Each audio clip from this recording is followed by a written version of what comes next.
Hello everyone, आज date है 5 दिसंबर 2021 और द हिंदू न्यूज एनालिसिस में आपका स्वागत है। इस वीडियो में हम द हिंदू की इंपोर्टेंट न्यूज को एग्जाम के पॉइंट ऑफ व्यू से डिस्कस करेंगे। नीचे डिस्क्रिप्शन बॉक्स में Telegram channel volcano IAS academy का लिंक दिया हुआ है। First important article the Hindu के फ्रंट पेज से ये जो पिक्चर है वो इंडिया और न्यूजीलैंड का जो टेस्ट मैच चल रहे हैं उससे रिलेटेड है। ये एजाज पटेल है और वो पूरे वर्ल्ड में ग्लोबल लेवल पर थर्ड ऐसे बॉलर बन गए हैं जिन्होंने एक इनिंग्स में 10 के 10 विकेट्स झटक लिए हैं। इससे पहले इंग्लैंड के जिमलेकर और इंडिया के अनिल कुंबले इस लिस्ट में शामिल थे। तो एजाज पटेल का जो नाम है वो आपको ध्यान में रखना है। देखो जो भी एग्जाम जिसमें स्पोर्ट्स से रिलेटेड क्वेश्चंस आते हैं उनके लिए काफ़ी इंपॉर्टेंट हो जाता है। वैसे अगर हम यूपीएससी का देखें तो यूपीएससी ने भी इस बार गेम्स के ऊपर, स्पोर्ट्स के ऊपर काफ़ी ज़्यादा फोकस किया था।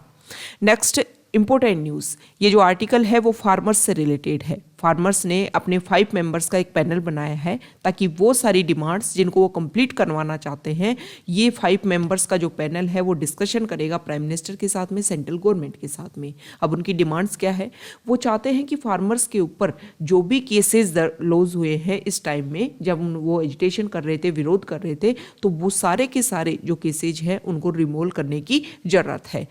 फार्मर्स ने ये भी बोला है कि हम जब तक नहीं हटेंगे जब तक फार्मर्स के ऊपर जो भी केसेज है उनको हटाया जाएगा। इसके अलावा फार्मर्स ने ये भी बोला है कि अभी पार्लियामेंट में जो हमारा सेशन चल रहा है, विंटर सेशन, उसमें union agriculture minister Narendra Tomar ने एक स्टेटमेंट दिया कि हमारे पास कोई रिकॉर्ड नहीं है कि इस एजिटेशन के दौरान कितनी फार्मर्स की डेथ हुई, इसका कोई रिकॉर्ड नहीं है। फार्मर्स बोलते हैं कि देखो फार्मर्स की डेथ हुई ये तो रिकॉर्ड तो हो सकता है, हॉस्पिटल से आपको मिल जाएगा, पोस्टमार्टम रिपोर्ट है उसके बेसिस पर आपको मिल जाएगा। ये बात बोलना गलत है कि हमारे पास तो रिकॉर्ड ही नहीं है कितने लोग मर गए। ओके, फार्मर्स ने ये भी बोला कि जब तक घर नहीं जाएंगे, जब तक हमारी जो बेसिक डिमांड्स हैं, मतलब सिर्फ और सिर्फ हमारी इन 3 फार्म लॉज को रिपील करना ही हमारी डिमांड नहीं थी, और भी हमारी बहुत सारी डिमांड्स हैं, जब तक वो कंप्लीट नहीं होगी तब तक हम यहाँ से नहीं हटने वाले हैं। नेक्स्ट इंपॉर्टेंट आर्टिकल यहाँ पर देखो, Indira Gandhi national centre for the arts, उन्होंने एक डिसाइड किया है कि एक प्रोजेक्ट बनाया जाएगा। इस प्रोजेक्ट के तहत हमारे पूरे इंडिया में ऐसे विलेजेस जहाँ से या तो कोई हमारा फ्रीडम फाइटर निकला है, या फिर स्पेशल वहाँ पर कोई फेस्टिवल सेलिब्रेट किया जाता है, या फिर स्पेशल कोई आर्ट है जिसको वहाँ पर, जिससे रिलेटेड वहाँ पर आर्टिस्ट है, तो उनको क्या किया जाएगा? सिक्योर किया जाएगा, प्रोटेक्ट किया जाएगा, और उन सारे आर्टिशंस को एक स्पेशल आईडी दी जाएगी, यूनिक आईडी दी जाएगी, and an e commerce platform setup दिया जाएगा ताकि ये सारी जो आर्ट्स है इनको हम प्रमोट कर सकें। देखो कोविड के टाइम में अगर हम देखें तो सबसे ज़्यादा इफेक्ट हुआ था हमारा टूरिज्म सेक्टर, क्योंकि सब कुछ बंद कर दिया गया था। ना तो फॉरेन से जो ट्रैवलर्स हैं वो इंडिया की विजिट पर आ रहे थे, और ना ही हमारे इंडिया में जो नेशनल लेवल पर जो भी पर्सन्स है वो एक जगह से, एक स्टेट से दूसरे स्टेट में जा रहे थे। तो इसी को बूस्टअप करने के लिए ये सारे इनिशिएटिव स्टार्ट किए जा रहे हैं ताकि एक तो हमारी कल्चर ट्रेडिशन को लेकर के अवेयरनेस बताई जाए कि हमारे किस एरिया में, ऐसा नहीं है कि सिर्फ हमारे कुछ ही पॉइंट्स के ऊपर कुछ कल्चर और ट्रेडिशन है, हमारे तो पग पग पर नई कल्चर और ट्रेडिशन देखने को मिलती है। इसके जो डाटा कलेक्शन है वो अलग अलग तरीके से कोशिश की गई है, फॉर्म फिल करवाए गए हैं, डिटेल फॉर्मेट्स के तहत, क्वेश्चनरीज के तहत, मोबाइल एप्लीकेशन के बेसिस पर, interactive web portal and over the top platform to showcase ethnographic documentaries, cultural events, festival, melas of villages, the reply stated. मतलब ये सारे काम किए जाएंगे। जो भी आर्टिस्ट हैं उनका बेसिक बायोडाटा निकाल करके उनको फिर अलग अलग प्लेटफॉर्म प्रोवाइड करवाए जाएंगे। अब इसमें जिन विलेजेस को सिलेक्ट किया गया है उसके बारे में आप थोड़ा सा देख लीजिए। जम्मू और कश्मीर का बुदगाम डिस्ट्रिक्ट में एक विलेज है सैमपोर के नाम से। यहाँ पर 14th सेंचुरी में मिस्टिक लाल देद और लालेश्वरी यहाँ से एसोसिएटेड थे, इसलिए इस गांव को सिलेक्ट किया गया है। लद्दाख में पायलट प्रोजेक्ट के बेसिस पर Chogla Masar and Wanla villages known for wood carving. Next है खटकर काला विलेज इन पंजाब, जो भगत सिंह के मेमोरियल में रिलेटेड है। रेनी विलेजेस ऑफ उत्तराखंड, यहाँ से चिपको मूवमेंट स्टार्ट हुआ था। और दिल्ली का Kathputli colony, known for the migrant kathputli artist. Tamil Nadu के 2 विलेजेस सिलेक्ट हुए हैं जिसमें Ettayapuram, the birth place of poet Subramania Bharati, and Tiruchuzhi, a village of women potters, are also on the list. मतलब सीधी सी बात यह है कि हमारे हिस्ट्री से रिलेटेड कोई पॉइंट हो, हमारी ट्रेड से, आर्टिस्ट से रिलेटेड कोई भी एरिया हो, उन सभी को इसमें कवर किया जाएगा। तो अच्छा इनिशिएटिव है। इससे जो आर्टिस्ट हैं जिनको कोई बेसिक ना तो रिकॉग्निशन मिल पाती है और ना ही उनको किस स्पेशल इनिशिएटिव मिलता है गवर्नमेंट की वजह से, तो उन सभी का जब इंक्लूजन होगा तो गवर्नमेंट इनके ऊपर फोकस करेगी और उनकी जो लाइफ स्टैंडर्ड है उसमें काफ़ी ज़्यादा इम्प्रूवमेंट देखने को मिलेगा। यहाँ पर हम देख रहे हैं कि देखो एक नया साइक्लोन आ रहा है, जावद नाम है उसका, और उसकी वजह से जो उड़ीसा का कोस्ट है वो काफ़ी ज़्यादा इफेक्ट होगा। Next important article page number 6 से, यहाँ देखिए, एक सेकेंड। देखो जो रसिया के प्रेसिडेंट है वो हमारे इंडिया के विजिट पर आने वाले हैं। डिस्कशन हो सकता है, हालांकि जो मीटिंग है वो लंबे टाइम तक नहीं चलेगी। इसके साथ में 2+2 डायलॉग भी होगा। 2+2 डायलॉग में कौन कौन से मिनिस्टर्स शामिल होते हैं ये आपको नीचे कमेंट बॉक्स में बताना है।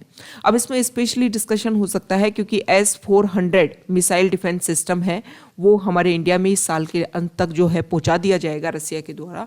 हालांकि जो नेगोशिएशंस हुई थी, जो डिस्कशन हुआ था वो काफ़ी लंबे समय पहले हुआ था, इस पर डिस्कशन हो सकता है। दूसरा डिस्कशन होता है टेररिज्म जो पॉइंट है उसके ऊपर, जिसमें अफगानिस्तान और पाकिस्तान के ऊपर स्पेशली फोकस किया जा सकता है। हालांकि इंडो पैसिफिक वाला रीजन या एशिया पैसिफिक या चाइना के साथ में जो हमारे कंसर्न चल रहे हैं उनके ऊपर ऐसी कोई मतलब इंडिकेशन नहीं मिला है कि उनके ऊपर भी डिस्कशन हो सकता है। वैसे तो देखो मीटिंग होगी, उसके बाद में जो पॉइंट आउट निकलेंगे, जिन जिन पॉइंट्स के ऊपर डिस्कशन होगा, तभी जाकर के क्लेरिफिकेशन होगा कि कौन से पॉइंट्स के ऊपर किसने क्या स्टेटमेंट दिया। लेकिन टेररिज्म की अगर हम बात करें तो अफगानिस्तान में जिस तरीके का ह्यूमैनिटेरियन क्राइसिस चल रहा है उसको लेकर के भी डिस्कशन किया जा सकता है। और ट्रोइका प्लस जो मीटिंग है जिसमें रशिया, चाइना और पाकिस्तान इंपोर्टेंट रोल प्ले कर रहे हैं, उसमें यूएस भी शामिल है। तो इन सारी चीज़ों को देखते हुए लगता है कि रशिया एक इंपोर्टेंट रोल प्ले कर रहा है अफगानिस्तान को लेकर के। तो रशिया के साथ में अगर डिस्कशन होता है तो अफगानिस्तान को लेकर के जो भी कंसर्न है इंडिया के, उन सभी को हम रेगुलेट कर सकते हैं। S-400 जो मिसाइल डिफेंस सिस्टम है, इसके बारे में हम पहले भी डिस्कशन कर चुके हैं कि कार्डसा एक्ट के थ्रू, जो यूएस का एक्ट है, जिसमें कार्डसा एक्ट के थ्रू यूएस उन कंट्रीज़ के ऊपर बैन करता है जो उनकी एडवर्सरीज कंट्रीज़ के साथ में कोई भी डिफेंस सिस्टम को लेकर के ट्रेड करते हैं। तो इंडिया के रिलेशन यूएस के साथ में भी अच्छे हैं और रशिया के साथ में भी अच्छे हैं। रशिया के साथ में हम डिफेंस मिलिट्री जो वेपन्स है वो खरीदते थे पहले, फिर बाद में हम ज़्यादातर फोकस हो गई यूएस के ऊपर। अब दोबारा से हम रशिया के ऊपर फोकस हो रहे हैं, तो इसके कारण से आरोप लगाया जा रहा था कि हो सकता है यूएस जो है वो इंडिया को बैन कर दे, क्योंकि यूएस इस तरीके से टर्की अदर कंट्रीज़ को बैन कर चुका है, तो हो सकता है कि इंडिया के ऊपर भी कुछ रिस्ट्रिक्शंस लगा दे। लेकिन ऐसा नहीं है, क्योंकि इंडो पैसिफिक वाला जो रीजन है उसमें इंडिया एक मेजर सपोर्टर है यूएस का। तो ये कुछ पॉइंट्स हो सकते हैं जिनके बेसिस पर ये हमारे बीच में जो रिलेशंस हैं वो मेंटेन रह सके। वैसे यूएस में वहाँ के जो भी पार्लियामेंट्रियंस हैं उन्होंने भी ये बात बोली थी, जो भी कांग्रेसियन है, वहाँ की पार्लियामेंट को कांग्रेस बोला जाता है, जो भी कांग्रेसियंस हैं उन्होंने ये बात बोली थी कि इस तरीके के रिस्ट्रिक्शंस इंडिया के ऊपर लगाने की ज़रूरत नहीं है, क्योंकि इंडिया जो है वो काफ़ी इंपॉर्टेंट रोल हमारे साथ में प्ले करता है। नेक्स्ट इंपॉर्टेंट आर्टिकल यहाँ देखिए, एक सेकेंड, देखो पब्लिक अकाउंट्स कमेटी की 100 ईयर्स कंप्लीट हो गई। मतलब पब्लिक अकाउंट्स कमेटी जो है उसको 1921 में इसको बनाया गया था सबसे पहले। वैसे तो इसका जो एक टर्म जो होता है वो 1 साल के लिए एक बार बनती है पब्लिक अकाउंट्स कमेटी, लेकिन 1921 में सबसे पहले इसको बनाया गया था। तो इसकी सेंटेनियल ईयर सेलिब्रेशन किया जा रहा है, उसमें हमारे प्रेसिडेंट ने कुछ इंपॉर्टेंट स्टेटमेंट दिए हैं। उन्होंने बोला है कि जो पार्लियामेंट है वो लोगों की विशेष को कंप्लीट करने के लिए पार्लियामेंट बनाया गया था, और जो पार्लियामेंट्री कमेटीज़ हैं वो इसी का ही एक एक्सटेंशन है। मतलब पार्लियामेंट डायरेक्टली वर्क जहाँ पर नहीं करता वहाँ पर पार्लियामेंट्री कमेटीज़ के थ्रू ये वर्क करवाया जाता है। और सीधी सी बात यह है कि ध्यान रखा जाता है कि हमारे जो भी पीपल हैं, हमारी जो भी पॉपुलेशन है, उन सभी के सभी इश्यूज को कंप्लीट किया जा सके। हम पीएसी पब्लिक अकाउंट कमेटी के बारे में कुछ बेसिक फैक्ट्स देखेंगे जो हमारे एग्जाम के पॉइंट ऑफ व्यू से इंपॉर्टेंट हो जाते हैं। हर साल इसको फॉलो किया जाता है, इसको बनाया जाता है पब्लिक अकाउंट्स कमेटी को। इसमें मैक्सिमम 22 मेंबर्स होते हैं, जिसमें 15 लोकसभा से आते हैं और 7 राज्यसभा से आते हैं। इसकी जो टर्म होती है इसमें मतलब एक बार जो मेंबर्स अपॉइंट किए जाते हैं उनकी टर्म होती है 1 साल के लिए। इसका जो चेयरमैन है वो लोकसभा के स्पीकर के द्वारा अपॉइंट किया जाता है और 1967 से इसका जो चेयरमैन है, the chairman of the committee selected from the opposition, opposition से सिलेक्ट किया जाता है। 1967 से ये नई ट्रेडिशन चलने लगी थी। इसका चीफ काम, मेजर काम ये होता है कि जो कैग है, कंट्रोलर एंड ऑडिटर जनरल, वो अपनी जो ऑडिट रिपोर्ट रखता है पार्लियामेंट में, उसको एग्जामिन करना इसका मेन काम होता है। इसके अगर हिस्टोरिकल बैकग्राउंड की अगर हम देखें तो 1921 में इसको सबसे पहले बनाया गया था, मॉन्टेग्यू चेम्सफोर्ड जो रिफॉर्म्स हुए थे उनको फॉलो करते हुए। हालांकि ये जो पब्लिक अकाउंट्स कमेटी है काफ़ी इंपॉर्टेंट है, लेकिन इसके ऊपर कुछ रेस्ट्रिक्शंस हैं। रेस्ट्रिक्शंस ये हैं कि ये जो हमारी पार्लियामेंट का डे टू डे एडमिनिस्ट्रेशन जो होता है उसके मैटर्स में इंटरवीन नहीं कर सकता। ये जो भी रिकमेंडेशन देती है ये कमेटी, वो सिर्फ और सिर्फ एडवाइजरी होती हैं, उनको मिनिस्टर्स के थ्रू इग्नोर्ड भी किया जा सकता है। इसके अलावा इसके पास कोई पावर नहीं होती है कि किसी भी डिपार्टमेंट को एक्सपेंडिचर को लेकर के डिसअलाउ कर सके। तो ये कुछ इसके ऊपर रेस्ट्रिक्शंस है। वैसे काफ़ी ज़्यादा पावरफुल कमेटी है। तो ये जो बेसिक फैक्ट्स हमने डिस्कस किए ये आपके एग्जाम के पॉइंट ऑफ व्यू से इंपॉर्टेंट हो जाते हैं। Next important article, direct 11th page पे आ जाइए आप। 11 से पहले 8th पेज पे यहाँ पर म्यांमार जो है, म्यांमार और इंडिया के बीच में जो बॉर्डर ट्रेड चलता था वो काफ़ी लंबे समय से बंद है। बंद होने का मेजर कारण यही था कि हमारे यहाँ पर कोविड की जो केसेज है वो हम सर्ज नहीं करना चाहते थे। म्यांमार दोबारा से चाहता है कि इन बॉर्डर गेट्स को ओपन किया जाए ताकि जो भी हमारे बीच में जो ट्रेड है उसको इंक्रीज किया जा सके। Next important article page number 11 से डैम सेफ्टी बिल पास करवाया गया हमारे राज्यसभा में, तो इसको लेकर के स्पेशल हम डिस्कशन करेंगे। हमारे जो स्टेट्स हैं वो इसका प्रोटेस्ट कर रहे हैं कि हमारी जो स्टेट सब्जेक्ट है उसके ऊपर डिस्कशन कर रहा है सेंट्रल, और सेंट्रल के पास में पावर नहीं है। हमारी स्टेट की जो पावर है उसको छीनने का प्रयास किया जा रहा है, एफर्ट्स किया जा रहा है सेंट्रल गवर्नमेंट के द्वारा। पार्लियामेंट ने फ्रेम कर दिया है, वाटर जो है स्टेट सब्जेक्ट है और उसके लिए लॉ बना दिया है पार्लियामेंट ने। तो ये डैम सेफ्टी बिल क्यों बनाया पार्लियामेंट ने, ये हम देख लेते हैं। 2019 में इसको लोकसभा में पास कर दिया गया था। हालांकि लगभग 10 साल लगे ये डिबेट चलते हुए कि डैम सेफ्टी को लेकर के कोई बिल लाया जाए। अब ये जो बिल है इसमें काम किया गया है कि जो भी हमारे कंट्री में जितने भी डैम्स हैं उन सभी का surveillance, inspection, operation and maintenance, ये सारा का सारा यहाँ काम किया जाएगा। अब यहाँ पर सबसे पहले हम देखते रहते हैं कि डैम सेफ्टी बिल की ज़रूरत क्या थी। इंडिया जो है पूरे वर्ल्ड में 3rd नंबर पर बिलोंग करता है 5745 लार्ज डैम के साथ में। इतने जो डैम्स हैं हमारे यहाँ पर ऑपरेशनल हैं। National register of large dams, इसमें ये बताया गया है जून 2019 में जो ये रजिस्टर मेंटेन किया गया था, इसमें बोला गया है सेंट्रल डैम सेफ्टी ऑर्गेनाइजेशन के द्वारा, जो सेंट्रल वाटर कमीशन के अंडर ही आता है, जिसमें बताया गया है कि 67 डैम्स हमारे यहाँ पर 20th सेंचुरी में बनाए गए थे। 1039 डैम जो है वो 20th सेंचुरी के फर्स्ट जो 70 ईयर्स हैं उनमें बना दिए गए थे।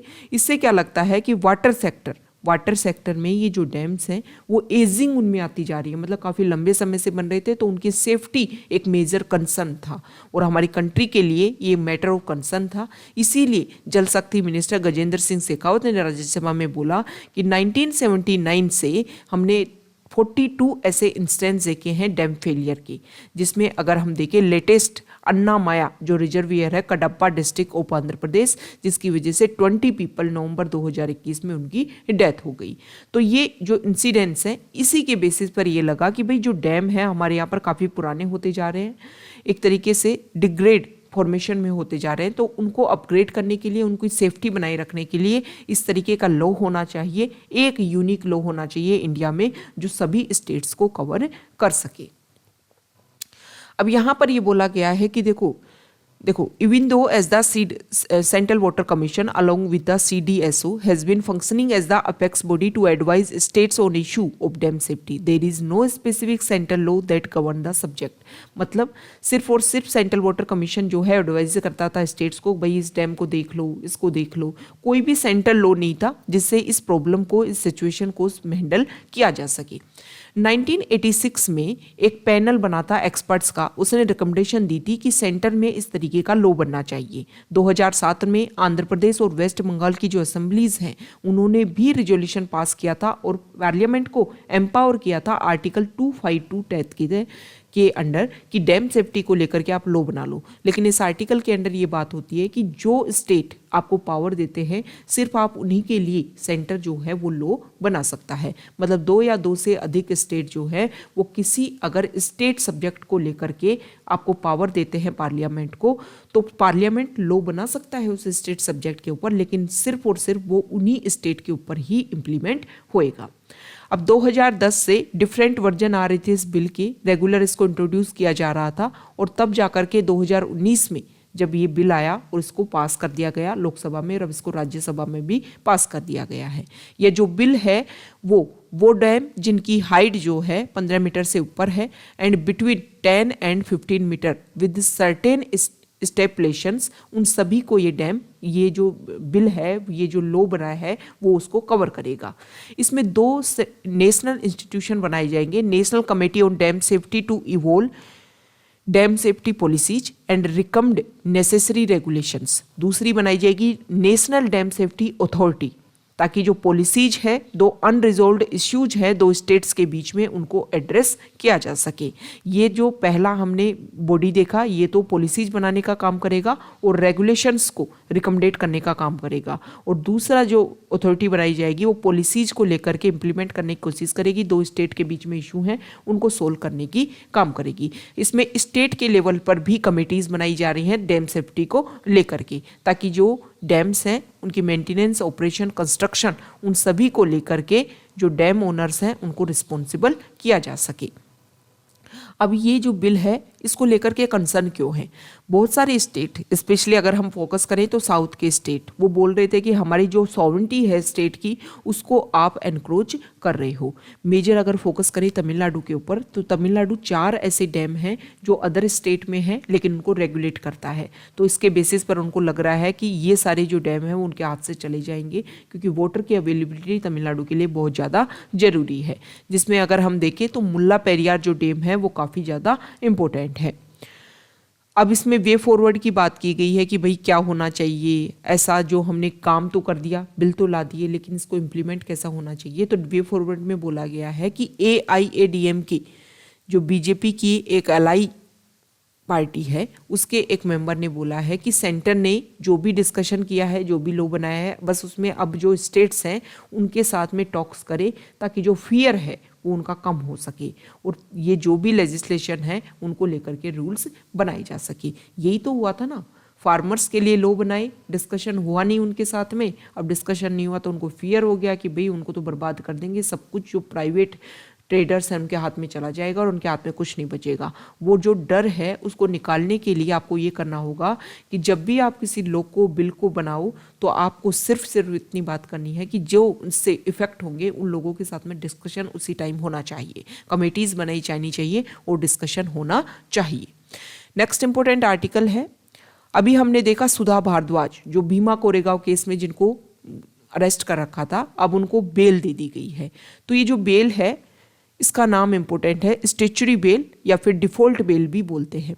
इसमें ये होता है कि पुलिस ने मानो किसी को गिरफ्तार किया और उसकी रिपोर्ट बनाने में पुलिस को जो टाइमलाइन दिया गया है कोर्ट के द्वारा कि आप 24 आवर्स में, कुछ केसेज होते हैं जिसमें 24 आवर्स में ही जो पुलिस है उसकी रिपोर्ट बना लेती है कि ये क्राइम हुआ था, इस कारण से हुआ था। कुछ में टाइम एक्सटेंड किया जाता है, 60 डेज तक टाइम दिया जाता है और कुछ में 90 डेज तक दिया जाता है और कुछ में और भी ज़्यादा इंक्रीज हो सकता है। लेकिन ये बेसिस होता है, केस टू केस वेरी करता है, मतलब अलग अलग केस के लिए अलग अलग इसमें टाइमलाइन डिसाइड हो रखी है। लेकिन जो मैक्सिमम टाइम लिमिट है उसके बाद में भी अगर जो पुलिस है वो बेसिक अपनी जो भी जांच है, इन्वेस्टिगेशन है, उसको कंप्लीट नहीं कर पाती है तो उसके बाद में जिन लोगों को अरेस्ट किया गया है उनको आप जेल में नहीं रख सकते हो। उसी के बेसिस पर उनको, जो सुधा भारद्वाज है, उनको क्या दी गई है, ये बेल दी गई है। यहाँ पर ओमिक्रॉन जो नया वेरिएंट देखने को मिला है उसको लेकर के है, जो WHO है उन्होंने एक नया नाम दिया है कि एस जीन ड्रॉप आउट, ये डिटेक्शन टेस्ट है, इसके बेसिस पर ड्रॉप आउट, इस टेस्ट के ऊपर आप ओमिक्रॉन को टेस्ट कर सकते हो। एस जीन ड्रॉप आउट क्या है, इसमें जो भी कोविड का नया वेरिएंट है उसके जो जीन्स हैं उसमें 3 टारगेट जीन्स के ऊपर फोकस किया जाएगा। एस स्पाइक के ऊपर, N2 न्यूक्लियोकैप्सिड के ऊपर, इनर एरिया के ऊपर मीन्स, और ई एनवेलप और आउटर सेल के ऊपर। मतलब अलग अलग डिस्कशन करके अलग अलग पॉइंट के ऊपर फोकस किया जाएगा और तब उसके बारे में बहुत ही इजीली डिटेक्ट किया जा सकता है। तो ये आज का हमारा डिस्कशन था। Okay, thank you.